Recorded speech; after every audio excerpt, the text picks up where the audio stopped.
ای داد بیداد از آدمی زاد. تا چشم به هم زدیم 40 روز گذشت.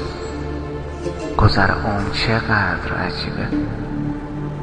گاهی اوقات تو خلوت و تنهایی خودم میشینم و فکر میکنم الان کجایی؟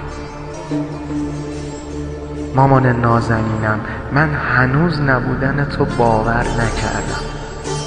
آخه چطور ممکنه من باشم و تو نباشی؟ مامان قشنگم، دلم واسه خنده هات یه ذره شده. دلم تنگ شده واسه صدات، واسه نگاه های معصومانت که تو هر کدومش 1000 تا حرف. مامان جونم، دلم فقط و فقط تو این شبای نفسگیر تنهایی تو رو میخواد. مامان جونم، تو برام شدی مثل یه افسانه، شدی آرزوی محال.